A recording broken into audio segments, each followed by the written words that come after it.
প্রথমত হচ্ছে আমাদের যেটা জানতে হবে বা বুঝতে হবে সেটা হচ্ছে যে গ্রামারের কিন্তু আসলে দুইটা পার্ট আছে। মানে দুইটা পার্ট বলতে কি যে গ্রামারকেও কিন্তু আসলে দুই ভাগে ভাগ করা যায়। একটা হচ্ছে ট্রেডিশনাল গ্রামার আর আরেকটা হচ্ছে মডার্ন গ্রামার। ট্রেডিশনাল গ্রামার বলতে কি যে যেটা হচ্ছে অনেক দিন ধরে আলোচিত হয়ে আসতেছে, বা হচ্ছে এখনও আলোচিত হচ্ছে বা আমরা যেগুলো শিখে আসছি, সেটা আসলে ট্রেডিশনাল গ্রামার। আর এই ইংরেজি যে গ্রামার তার মূল বেস কিন্তু আসলে ল্যাটিন থেকে আসছে। সুতরাং আহ, মানে অনেক আগে থেকেই যে আপনার ধরেন কি যে শত শত বছর আগে থেকেই ল্যাটিনরা আহ, যেই স্ট্যান্ডার্ড ফলো করতো, ব্রিটিশদের ইংরেজিও কিন্তু আপনার সেই স্ট্যান্ডার্ডের উপরে ভিত্তি করেই বা তার উপরে একটা বেসমেন্ট হয়েই কিন্তু আপনার হচ্ছে পরিবর্তন আসছে সামান্য কিছু। কিন্তু আধুনিককালে কিন্তু গ্রামারের একটা বড়সড় পরিবর্তন হয়েছে। কোথায় হয়েছে সেটা হচ্ছে যে আপনার ক্লাসের শেষে গিয়ে একটু আলোচনা করব। আমরা হচ্ছে তাহলে ফার্স্টে যেটা বলবো সেটা হচ্ছে যে গ্রামার আসলে কি। গ্রামার জিনিসটা হচ্ছে grammar is the system of A language. Grammar আসলে একটা সিস্টেম, একটা কাঠামো, নাথিং এলস, বা অন্য কিছু নয়। গ্রামার হচ্ছে গ্রামার কি তবে হচ্ছে রুলের সমষ্টি? গ্রামার আসলে হচ্ছে যে রুলের সমষ্টি নয়। রুল মানে নিয়ম, কিন্তু আপনাকে যে সব জানতে হবে, সব বুঝতে হবে, সব পারতে হবে এমন না। এটা জাস্ট একটা স্ট্রাকচার।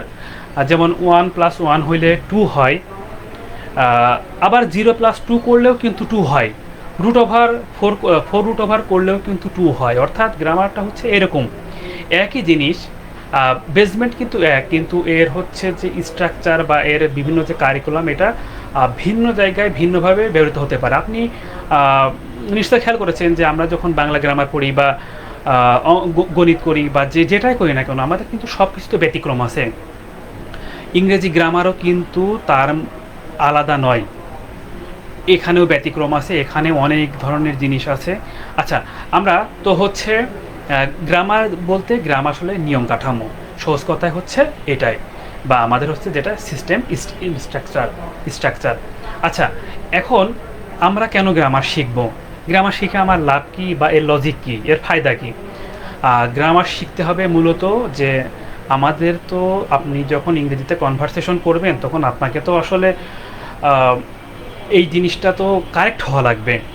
যদিও আমাদের স্পোকেন ইংলিশ একটু আলাদা, কিন্তু সে তো গ্রামারের বাইরে না। মূল গ্রামার বেজের উপরেই তো আমাদের হচ্ছে স্পোকেন ইংলিশ। আমরা যদি গ্রামার শিখি তাহলে হচ্ছে যে আমাদের সেন্টেন্সটা কারেক্ট করতে সুবিধা হয়, আমাদের স্পোকেনে একটু সুবিধা হয়, এই আর কি। আচ্ছা, এরপরে হচ্ছে যে আমরা যদি গ্রামার শিখি তবে আমাদের যে রাইটিং, আমাদের যে রিটেন পার্ট, সেটা লিখতে আমাদের বা সেটা আপনার এক্সপ্রেস করতে আরও সুবিধা হবে। থার্ড যেটা আছে সেটা হচ্ছে বেটার স্পিকিং। দেখেন যে আমাদের তো মাতৃভাষা বাংলা, কিন্তু আমরা কতজন আসলে গ্রামার মেনে চলি, বা গ্রামারে কতটুকু আসলে আমাদের কাজে লাগে। আমরা যখন কথা বলি তখন গ্রামারের খুব কম অংশই কিন্তু, বা খুব বেশি অংশ কিন্তু আমরা আমাদের স্পোকেনে ব্যবহার করি না। কিন্তু আমাদের কিন্তু গ্রামার লাগে, কারণ হচ্ছে যে সেটা আমরা যদি গ্রামার অনুসারে কাজটা করি বা ওইভাবে উপস্থাপন করি তাহলে হচ্ছে যে আমাদের বাক্যটা আরও সুন্দর শোনায়। আর যেমন ধরেন আমি যদি এরকম বলি যে আমি ভাত খাই, এটা কিন্তু একটা সুন্দর বাক্য। কিন্তু এই একই বাক্য যদি আপনি এভাবে বলেন যে খাই ভাত আমি, এটা কিন্তু হয়, এটা হয়, কিন্তু অতটা সুন্দর কিন্তু হয় না। অর্থাৎ আপনাকে কিন্তু আপনি যদি আপনার ব্যাকরণের ওই মূল ভিত্তি অনুসরণ করেন যে আমি হবে, এরপরে হচ্ছে ভাত হবে, এরপরে হচ্ছে খাই হবে, তবে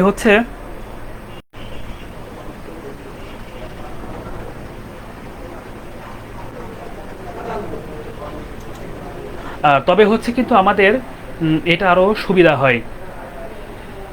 আচ্ছা, আমার লাইভ কি হচ্ছে নাকি আবার ইন্টারনেটের সমস্যা করতেছে? আমি তো বুঝতেছি না।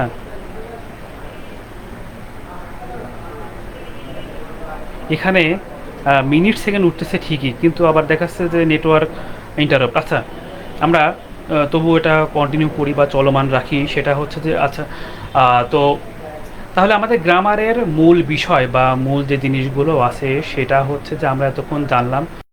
তাহলে জিনিসগুলো আসলে কী দাঁড়ালো, ও এরপর আপনার হচ্ছে এক্সামের জন্য আপনার লাগবে, আপনার যদি ভবিষ্যতে আইএলটিএস করার ইচ্ছা থাকে, বা আপনি যদি হচ্ছে একজন জব হোল্ডার, যদি আপনি হচ্ছে একজন জব প্রার্থী হন, তবে আপনার সব কিছুতে আসলে গ্রামার লাগবে। অর্থাৎ আলটিমেটলি আমাদের গ্রামারের মূল ফান্ডামেন্টাল বিষয়গুলো হচ্ছে যে আমাদের সেন্টেন্সটাকে কারেক্ট করতে হবে, আমাদের রাইটিং বেটার রাইটিংয়ের জন্য, এরপর আমাদের হচ্ছে বেটার স্পিকিংয়ের জন্য, আমাদের হচ্ছে কম্পিটিটিভ এক্সামের জন্য, আমাদের হচ্ছে আইএলটিএস, এবং আমাদের ভবিষ্যতে যে জব ফাইন্ডিংয়ের জন্য এইগুলো হচ্ছে আমাদের লাগবে গ্রামার। আচ্ছা, আমাদের ফার্স্টে যেটা আছে সেটা হচ্ছে যে আমরা আজকে শুরু করতে চাইছিলাম যে পার্টস অফ স্পিচ দিয়ে, যেটা হচ্ছে আমাদের ফার্স্ট লেসন। তো পার্টস অফ স্পিচ হচ্ছে 8 প্রকার। আমরা লিখি একটু, পার্টস অফ স্পিচ হচ্ছে 8 প্রকার। আচ্ছা, ফার্স্টে আমাদের যেটা আছে সেটা হচ্ছে নাউন। নাউন নাউন এর বাংলা অর্থ হচ্ছে বিশেষ্য। আচ্ছা, সেকেন্ড আছে হচ্ছে প্রোনাউন।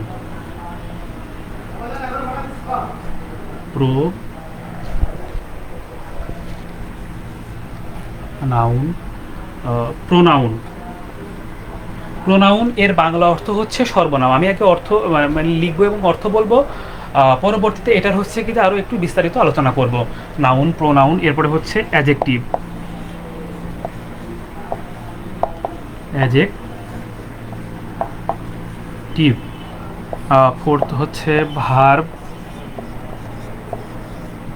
আচ্ছা, আমার লেখাগুলো যদি বুঝতে অসুবিধা হয় তবে বলবেন, আমি হচ্ছে আরও একটু বড় করে লিখব।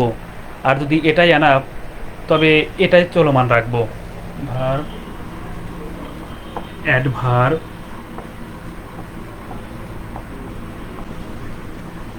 এরপরে হচ্ছে প্রেপজিশন,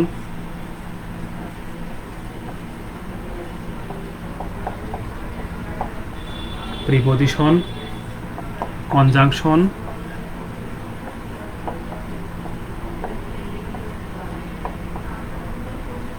ইন্টারজেকশন।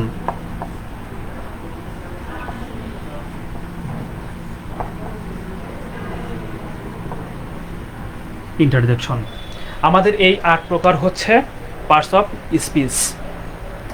আচ্ছা, আমাদের ফার্স্টে যেটা আছে সেটা হচ্ছে যে নাউন। নাউনের বাংলা অর্থ হচ্ছে বিশেষ্য। নাউন বলতে আমরা কি বুঝি? সাধারণত যে কোনো সাধারণ নামই আসলে নাউন বোঝায়। যেমন কোনো ব্যক্তির নাম, যেমন ধরেন যে রাজু, কালাম, এরকম কোনো ব্যক্তির নাম, তাদের নাম হচ্ছে নাউন। এছাড়া আছে হচ্ছে স্থানের নাম, যেমন ঢাকা, খুলনা, কুমিল্লা, রাজশাহী, এরকম যত ধরনের নাম আছে সবই আসলে আমাদের নাউনের মধ্যে পড়ে। কিন্তু আপনি যখন আসলে বাক্যে ব্যবহার করবেন নাউনগুলো, আপনি তো আসলে চাইলে মানে আপনার বাক্যকে সৌন্দর্য বর্ধন করতে তো বারবার আসলে নাউন ব্যবহার করা যায় না। তখন কি করতে হয়? প্রোনাউন ব্যবহার করতে হয়। প্রোনাউন জিনিসটা কি? প্রোনাউন হচ্ছে নামের পরিবর্তে, অর্থাৎ নাউনের পরিবর্তে যেটা হয় সেটাই আসলে আমাদের প্রোনাউন। প্রোনাউনের বাংলা অর্থ হচ্ছে সর্বনাম। প্রোনাউনের বাংলা অর্থ হচ্ছে সর্বনাম। আমাদের হচ্ছে এর মানে আপনি নাউনের পরিবর্তে আপনি যেটা ব্যবহার করবেন সেটাকেই বলা হবে প্রোনাউন। প্রোনাউন অর্থ হচ্ছে সর্বনাম। নাউন গেল, প্রোনাউন গেল। এখন আপনার তো হচ্ছে সে বাক্যের মধ্যে তো দোষ থাকতে পারে, গুণ থাকতে পারে, অবস্থা থাকতে পারে, সংখ্যা, পরিমাণ, এগুলো তো থাকতে পারে। তবে সেগুলো আসলে কি? সেগুলো আসলে অ্যাডজেক্টিভ। অ্যাডজেক্টিভ কি? অ্যাডজেক্টিভ হচ্ছে দোষ, গুণ, সংখ্যা, পরিমাণ, যেই জিনিসগুলো বোঝাবে, যেই শব্দগুলো বোঝাবে সেইগুলো আসলে আমাদের অ্যাডজেক্টিভ। এরপরে হচ্ছে ভার্ব কি? ভার্ব এর বাংলা অর্থ হচ্ছে ক্রিয়া, যেটা দ্বারা আপনার কাজ বোঝাবে। যেমন ওয়ার্ক অর্থ কাজ করা, ওয়াক অর্থ হাঁটা, সুইম অর্থ সাঁতার কাটা, এরকম। অর্থাৎ আপনি কাজ যেগুলো বোঝাবে সেটাকেই আসলে আমাদের ভার্ব বলা হয়। এরপর হচ্ছে অ্যাডভার্ব। অ্যাডভার্ব অর্থ কি? অ্যাডভার্ব অর্থ হচ্ছে যে ক্রিয়া বিশেষণ, অর্থাৎ ক্রিয়া বিশেষণ, যদিও এটা হচ্ছে ভার্বকে বেশি মডিফাই করে বা ভালোভাবে মডিফাই করে, কিন্তু অ্যাডভার্ব হচ্ছে এমন পার্টস অফ স্পিচ যেটা আপনার নাউন, প্রোনাউন, অ্যাডজেক্টিভ যে কোনো কিছু, এমনকি একটা সেন্টেন্সকেও সে মডিফাই করতে পারে। মডিফাই জিনিসটা কি, এটা যেদিন শুধু অ্যাডভার্বের উপরে ক্লাস নিব, শুধু সেদিনকেই আপনার আরও ভালোভাবে বুঝাইতে পারবো, কারণ সেদিন উপস্থাপনাটাও সুন্দর হবে। এরপরে হচ্ছে যে আমাদের আছে হচ্ছে প্রেপোজিশন। প্রেপোজিশনের বাংলা অর্থ হচ্ছে পদান্বয়ী অব্যয়। বাক্য মধ্যে যে প্রি অর্থ পূর্বে এবং পজিশন অর্থ হচ্ছে অবস্থান। সাধারণত নাউনের পূর্বে যে ওয়ার্ডটা আপনার অবস্থান করে সেটাকে আমরা প্রিপজিশন বলে থাকি। তো প্রিপজিশনের এরপরে আসতে হচ্ছে কনজাংশন। হ্যাঁ, কনজাংশন এর বাংলা অর্থ হচ্ছে সংযোজক অব্যয়। অর্থাৎ আপনার দুইটা ওয়ার্ড, দুটো ফ্রেজ বা দুটো ক্লজকে যে শব্দ বা শব্দাংশ যুক্ত করতে পারবে বা পারে তারাই সাধারণত কনজাংশন হয়, যার বাংলা অর্থ হচ্ছে সংযোজক অব্যয়। ইন্টারজেকশন এর বাংলা অর্থ হচ্ছে আবেগসূচক শব্দ। এই যে আমাদের মানুষের যে বিভিন্ন মানুষ হোক বা প্রাণীর হোক যে অনুভূতি আছে, আবেগ আছে, আমরা যেই শব্দগুলোর সাহায্যে আসলে উপস্থাপনা করি বা উপস্থাপন করি সেইগুলোকে সাধারণত ইন্টারজেকশন বলা হয়। আমি এখন এইগুলোর বাংলা অর্থ বললাম কী কারণে, কারণ তাহলে হবে কি যে আপনার তাহলে হচ্ছে যে আপনি নিজে যখন একটু বাংলা গ্রামার পড়তে যাবেন তখন এটা ধরতেও আপনার একটু সুবিধা হবে। আর তাছাড়া আপনি নিশ্চয়ই খেয়াল করবেন যে আমাদের ইংরেজি এবং বাংলা গ্রামারের মধ্যে অনেক মিল কিন্তু আছে, যেটা আমরা হয়তো একটু যারা একটু ডিপ রিসার্চ করে পড়ে তারা কিন্তু জিনিসটা ধরতে পারে। আসলে একজন ট্যালেন্ট এবং একজন সাধারণের মধ্যে পার্থক্য কী? দুজনই কিন্তু পড়েন, কিন্তু পার্থক্য হচ্ছে যে একজন হচ্ছে ডিপ রিসার্চ করে পড়েন, যে আমি একটা বাক্য পড়তেছি, এটা কেন এমন হলো, এটা হওয়ার কারণ কি, এটা তো এমনও হইতে পারতো বা এটা তো ভিন্নভাবে হতে পারতো।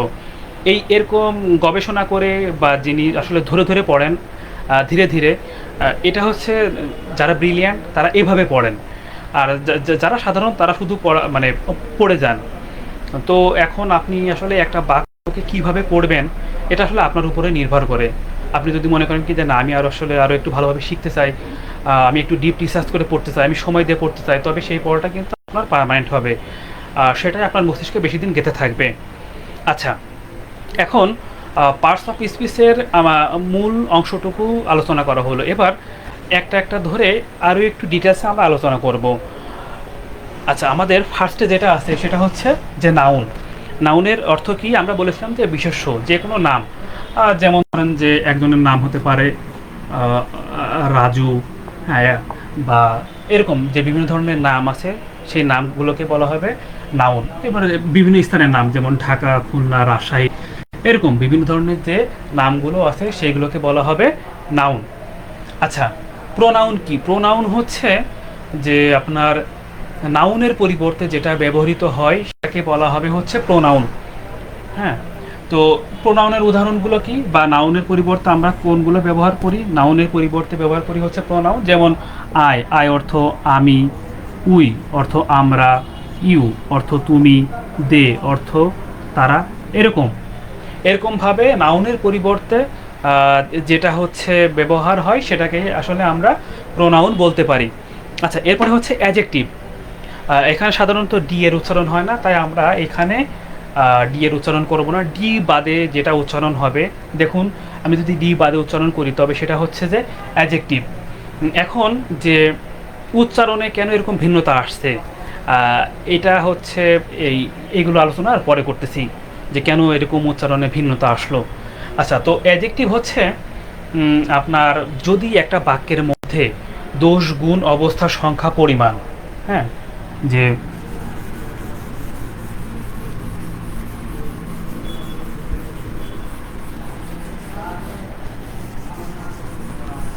আচ্ছা, অ্যাডজেক্টিভের মধ্যে হচ্ছে কি আছে? দোষ, গুণ, অবস্থা, সংখ্যা, পরিমাণ।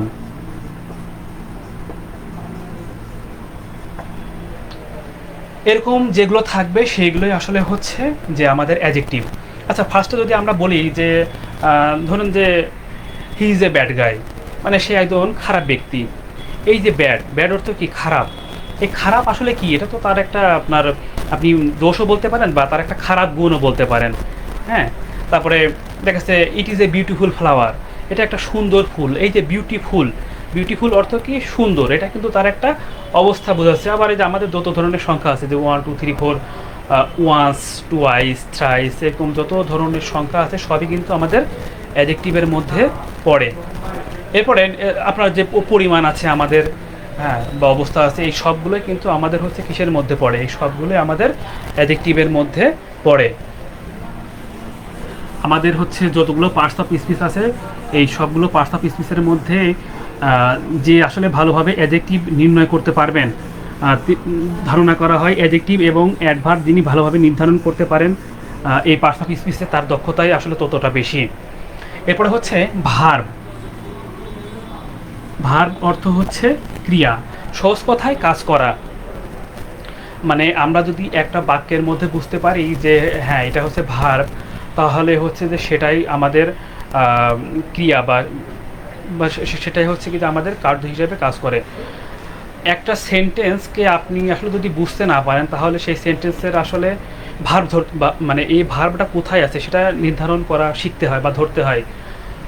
ধরেন আপনি একটা ইংরেজিতে বই পড়তেছেন বা হচ্ছে ইংরেজি নিউজ পেপার পড়তেছেন, আপনি একটা লাইনের অর্থ বুঝতে পারতেছেন না, তাহলে আপনি যদি হচ্ছে ওই সেন্টেন্সের জাস্ট ভার্বটা যদি ধরতে পারেন বা বুঝতে পারেন, তাহলে হয় কি যে হয়তো পুরো সেন্টেন্সের অর্থ আপনি বুঝতে পারবেন না, কিন্তু তার একটা ধারণা কিন্তু আপনি পাবেন, তার একটা বেসমেন্ট বা তার একটা গুরুত্বপূর্ণ জিনিস কিন্তু আপনি ধরতে পারবেন কি যে হ্যাঁ তাহলে এই বাক্যটা হয়তো এমন হতে পারে।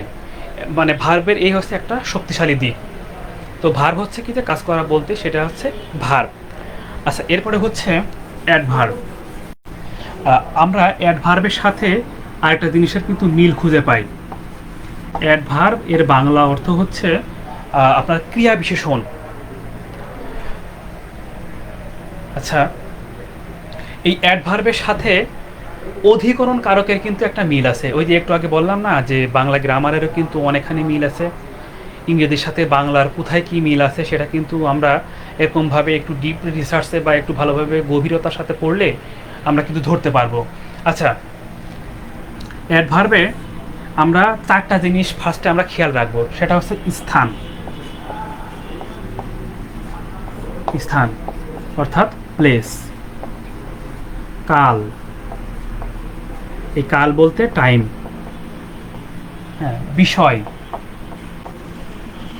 বিষয়, বিষয় বলতে সাবজেক্ট।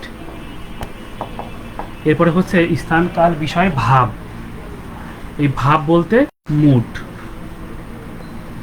স্থান, কাল, বিষয়, ভাব। এখন আপনি এখানে একটু মিল আপনাকে হচ্ছে আমি বোঝানোর চেষ্টা করি বা মিল করে দেওয়ার চেষ্টা করি। আমরা যখন অধিকরণ কারক পড়তে যাই, দেখবেন সেখানে কিন্তু এই স্থানাধিকরণ, কালাধিকরণ, বিষয়াধিকরণ, এই জিনিসগুলো, ভাবাধিকরণ, এগুলো কিন্তু আছে। তার মানে আপনি যদি এই অ্যাডভার্ব পড়তে পারেন, মানে আপনার যদি একটা ভালো দক্ষতা থাকে, তাহলে আপনি কিন্তু অ্যাডভার্বের সাথে অধিকরণ কারকের একটু মিল করে কিন্তু পড়তে পারেন। তাহলে আপনি কিন্তু ভালো উত্তর পাওয়ার আপনার কিন্তু সম্ভাবনা আছে। স্থান হচ্ছে কি যে প্লেস, একটা স্থান হলে সেটাকে আমরা বলতে পারি যে আপনার হচ্ছে যে অ্যাডভার্ব। কিন্তু সেটা কিন্তু নাউন আর হচ্ছে অ্যাডভার্বের পার্থক্য কী হলো তাহলে? এখন এই যে ঢাকা হচ্ছে একটা নাম, একটা জায়গার নাম। কিন্তু একটা জায়গার যদি আপনার হচ্ছে নাম না থাকে এবং সেটা যদি জায়গায় বোঝাবে, তবে সেটাকেই কিন্তু আসলে স্থান বোঝায়। হ্যাঁ, তারপরে আপনার ধরেন এই যে কাল, যেমন ইয়েস্টারডে, টুডে, টুমরো, এরকম এই যে জিনিসগুলো আছে, এগুলোর ক্ষেত্রে আমরা হচ্ছে অ্যাডভার্ব, এইগুলো কিন্তু আমাদের অ্যাডভার্ব হিসেবে ব্যবহার হয়।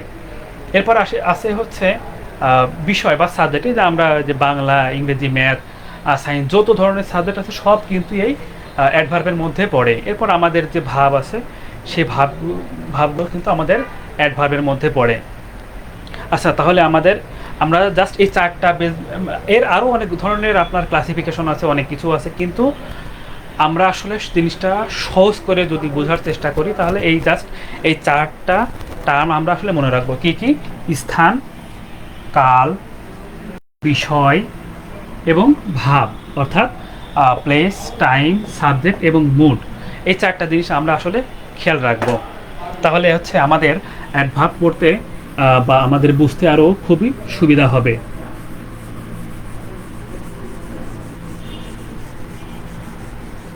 আচ্ছা, এরপর আছে হচ্ছে প্রিপজিশন। এটার উচ্চারণ হবে আপনার, আমরা অনেকে বলি যে হচ্ছে প্রিপজিশন, কিন্তু আসলে এটার উচ্চারণ প্রে, অর্থাৎ এ কার আসবে, প্রিপজিশন।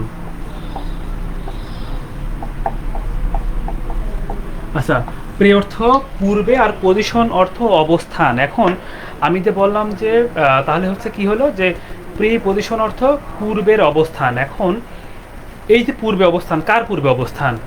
এটা আসলে নাউনের পূর্বে অবস্থান।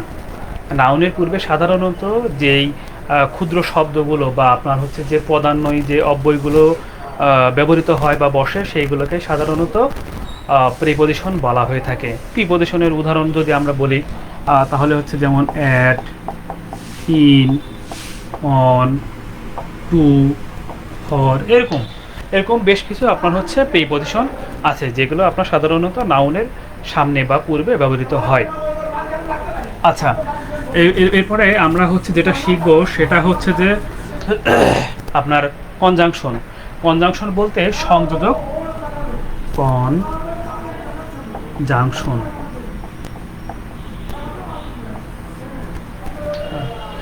কনজাংশন বলতে হচ্ছে সংযোজক, আপনার হচ্ছে অব্যয়।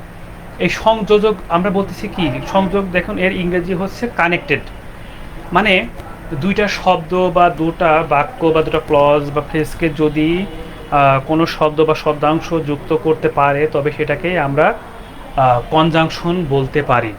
কনজাংশনের বাংলা অর্থ হচ্ছে সংযোজক অব্যয়, অর্থাৎ যার কাজ হচ্ছে সংযোজন বা কানেক্টেড করা। যেমন আপনি যদি এরকম দেখেন যে Rahim and Karim are two brothers, অর্থাৎ রহিম এবং করিম হচ্ছে দুই ভাই। এই যে এখানে দুইজনের মধ্যে কি একটা কানেক্টেড বা সংযোজন কিন্তু করা হচ্ছে। কি কি? যে রহিম অ্যান্ড করিম। তাহলে এই যে অ্যান্ড, এরকম আরও কিছু আছে। কনজাংশন মনে রাখার খুব সুন্দর একটা টেকনিক আছে, হচ্ছে fan voice, FAN, fan voice.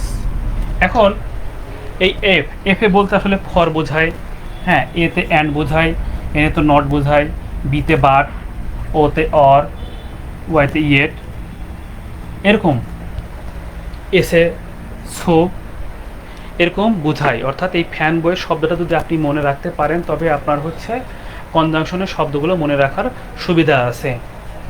আচ্ছা, এরপরে লাস্টে আমাদের যেটা আছে সেটা হচ্ছে যে আমাদের ইন্টারজেকশন। ইন্টারজেকশনের বাংলা অর্থ হচ্ছে অনুভূতিমূলক যে শব্দ, বা আমরা যদি বলতে পারি যে আবেগসূচক শব্দ। হ্যাঁ, কনজাংশন আমাদের হচ্ছে ইন্টারজেকশন।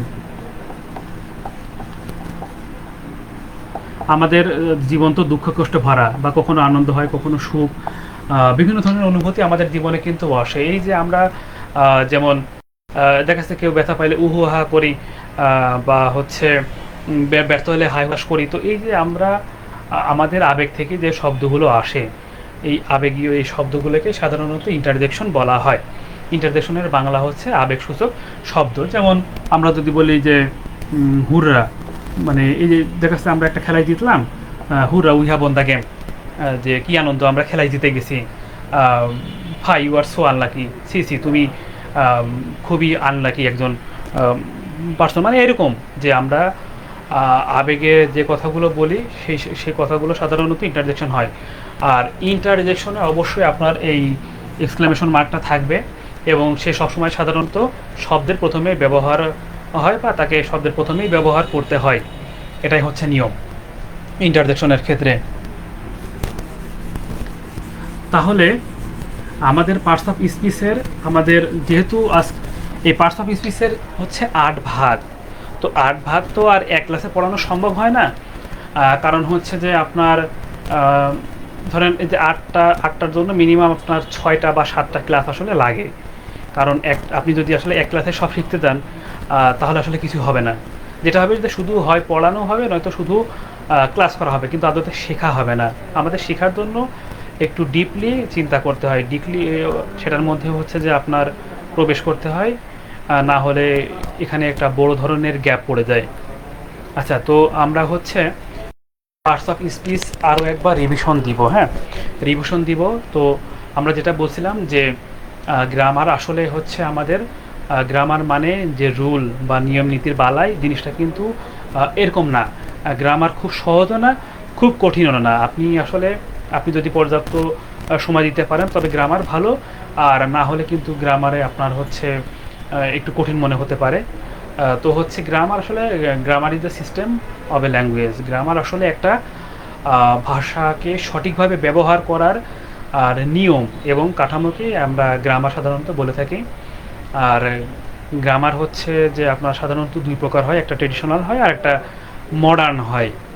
তো ট্রেডিশনাল হচ্ছে যেটা হচ্ছে আমরা শত শত বছর ধরে ল্যাটিন ফর্ম বা ল্যাটিন বেজের উপরে আমরা শিখে আসতেছি, সেগুলোই আসলে আমাদের ইংরেজি গ্রামার, যেটা আমাদের হচ্ছে ট্রেডিশনাল গ্রামার অনেক আগে থেকে যে বেসমেন্টের উপরে।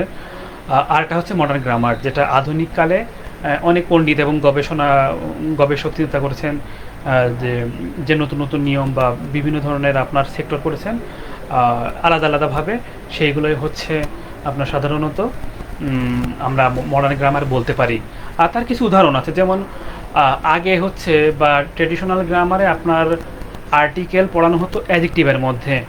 হ্যাঁ, অ্যাডজেক্টিভের মধ্যে কিন্তু আর্টিকেল পড়ানো হতো, কিন্তু আপনার আর্টিকেল আসলে বর্তমানে বা এই ট্রেডিশনাল গ্রামারের আর্টিকেল কিন্তু এখন আর অ্যাডজেক্টিভের মধ্যে নাই, সে ডিটারমাইনারের মধ্যে চলে গেছে। এই যে সে আর্টিকেল ডিটারমাইনারের মধ্যে চলে গেছে, এই ডিটারমাইনার কিন্তু এই আধুনিক গ্রামারের অংশ। এই যে আমরা যেগুলো পড়ি, যে আপনার পার্টিসিপল জেরান্ড, এগুলো কিন্তু আসলে আধুনিক কালের গ্রামার, এগুলো ট্রেডিশনাল গ্রামারের মধ্যে আসলে পড়ে না। ট্রেডিশনাল গ্রামারের মধ্যে এই পার্টস অফ স্পিচ এগুলোই পড়ে, আর আমরা নর্মালি যে টেন্স বা সেন্টেন্স যেগুলো শিখেছি সেইগুলোই। নেক্সট হচ্ছে ধরেন এই শব্দ, ধরেন ওয়াটার একটা শব্দ যার বাংলা অর্থ পানি বা জল। এই ওয়াটার যে নাউনই হবে এমন কিন্তু কোনো কথা না। এই ওয়াটার আপনার কিন্তু পার্টস অফ স্পিচ ভেদে ভিন্নভাবে হতে পারে। সে কখনো ভার্ব হতে পারে, কখনো অ্যাডজেক্টিভ হতে পারে। অর্থাৎ আপনি ঠিক একটা শব্দকে একটাই পার্টস অফ স্পিচ বলতে পারেন না। একটা শব্দের পরিচয় তার অর্থ দিয়ে নয়, বরং বাক্যে তার কাজ দিয়ে নির্ধারণ করা হয়। হ্যাঁ, বা নির্ধারণ করতে হয়। একই শব্দ ভিন্ন ভিন্ন বাক্যে ভিন্ন ভিন্নভাবে পার্টস অফ স্পিচ হতে পারে। আমি আবারও বলতেছি যে একই শব্দ ভিন্ন ভিন্ন বাক্যে ভিন্ন ভিন্নভাবে পার্টস অফ স্পিচ হতে পারে। আমি যদি এই ওয়াটার দিয়ে 3টা উদাহরণ দিই, তাহলে আপনাদের বুঝতে কিন্তু আরও সুবিধা হবে। ফার্স্টে যদি লিখি যে I drink water every morning. I drink water every morning. Second হচ্ছে যদি আমি বলি তাহলে হচ্ছে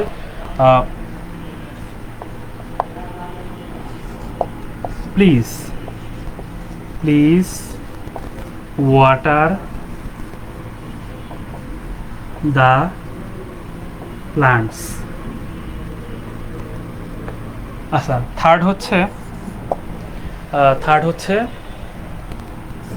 this is a water bottle. This is a water bottle. আচ্ছা, ফার্স্টের দিকে যদি একটু খেয়াল করেন তাহলে হচ্ছে যে I drink water every morning. আমি প্রতিদিন সকালে জল পান করি। হ্যাঁ, কি পান করি? উত্তর হচ্ছে জল বা পানি পান করি। আমরা একটা সেন্টেন্সে যদি কি দিয়ে প্রশ্ন করি এবং তার উত্তর যদি পাই, তবে সে সাধারণত কি হয়? নাউন হয়। তাই এটা হচ্ছে আমাদের নাউন, যে আমরা কি পান করি। হোয়াট দিয়ে যদি প্রশ্নের উত্তর পাওয়া যায় তবে সেটাই হচ্ছে আমাদের নাউন। তাহলে হচ্ছে I drink water every morning, এটাও এখানে নাউন হিসেবে কাজ করতেছে। সেকেন্ডটা হচ্ছে প্লিজ ওয়াটার দ্য প্লান্টস। দয়া করে গাছে পানি দিন। দেওয়া বোঝাচ্ছে, এখানে পানি কিন্তু সে স্থির না, মানে এখানে পানি দেওয়া বোঝাচ্ছে যে প্লিজ ওয়াটার দ্য প্লান্টস, দয়া করে গাছে পানি দিন। আচ্ছা ভালো, তাহলে এই যে দেওয়া বোঝাচ্ছে, এই এখানে পানি পানি দেওয়া মানে সে এটা এটা একটা কাজ বোঝাচ্ছে। যদি তাই হয় তবে এটাকে বলা হবে ভার্ব, এটাকে বলা হবে verb.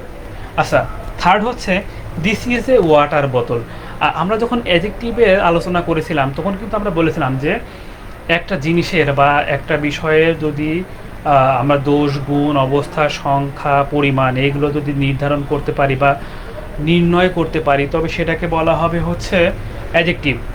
This is a water বোতল, এটা একটা পানির বোতল। কেমন, এটা কিন্তু একটা অবস্থা বোঝাচ্ছে যে এটা কিসের বোতল বা কেমন বোতল, এই যে অবস্থাটা বোঝাচ্ছে। তাহলে সে আমাদের যে চিহ্ন ছিল অ্যাডজেক্টিভের চিহ্ন, সেই চিহ্ন কেমন ছিল, যে অবস্থা বোঝাচ্ছে। তাহলে এটা হচ্ছে যে আমাদের কি হবে, অ্যাডজেক্টিভ হবে, অ্যাডজেক্টিভ হবে। অর্থাৎ দেখুন এই এই যে ওয়াটার একটা শব্দ, ওয়াটার হচ্ছে এখানে আমাদের ফার্স্টে হচ্ছে কি নাউন, সেকেন্ডে হচ্ছে ভার্ব, আর থার্ডে হচ্ছে অ্যাডজেক্টিভ।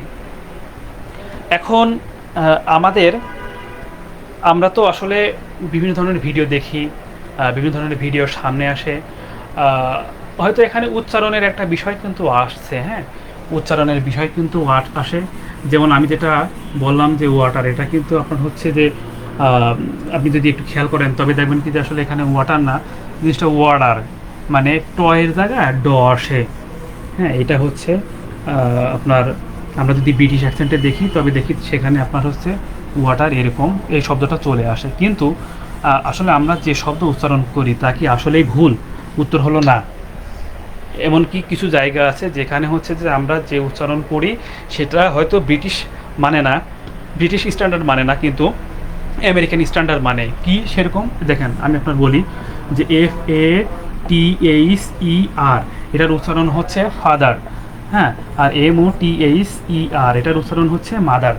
এখন আমি যদি ফাদার বলি আপনার হয়তো একটু ভিন্ন মনে হতে পারে যে আরে এটা তো লাস্টে তো র উচ্চারণ হয় না। হ্যাঁ, কথা সত্য, ব্রিটিশ অ্যাকসেন্টে সাধারণত রয়ের উচ্চারণ হয় না, এটা হচ্ছে ব্রিটিশ অ্যাকসেন্টের ক্ষেত্রে। কিন্তু এই সেম জিনিসটাই আপনি যদি হচ্ছে আমেরিকান অ্যাকসেন্টে দেখেন তবে এই রয়ের উচ্চারণ কিন্তু হয়। আমেরিকানরা এটা হচ্ছে আপনার ফাদার হিসেবেই পড়ে, মাদা হিসেবেই পড়ে, তারা ফাদা মাদা এরকম পড়ে না। সুতরাং আপনি আসলে কোন স্ট্যান্ডার্ড ফলো করতেছেন বা কোন স্ট্যান্ডার্ড ফলো করবেন, সেই স্ট্যান্ডার্ড ফলো অনুসারেই কিন্তু আপনার হচ্ছে আপনি যে বলতেছেন এটা কিন্তু আসলে পুরোপুরি ভুল না। আবার আপনি যদি হচ্ছে একটু চীন, রাশিয়া না, জাপানের দিকে, এই ভিয়েতনাম এই দিকে যদি খেয়াল করেন দেখবেন কি যে তাদের অ্যাকসেন্ট হচ্ছে পাতলা বা হালকা। কিন্তু আপনি যদি হচ্ছে ইউরোপ আমেরিকার দিকে খেয়াল করেন তাদের তাদের অ্যাকসেন্ট কিন্তু আর একটু কর্কশ বা রুট টাইপের। সুতরাং হচ্ছে যে আমি যে এইভাবে কথা বলতেছি এরকম আসলে হীনমন্যতা ভাবার কোনো কারণ নাই। কারণ জেনেটিক্যালি বা আপনার হচ্ছে যে এনভায়রনমেন্টালি আমাদের বিভিন্ন ধরনের আমাদের উচ্চারণ হোক বা আমাদের বর্ণ হোক, যে কোনো কিছুতে আমাদের কিন্তু পরিবর্তন হতে পারে।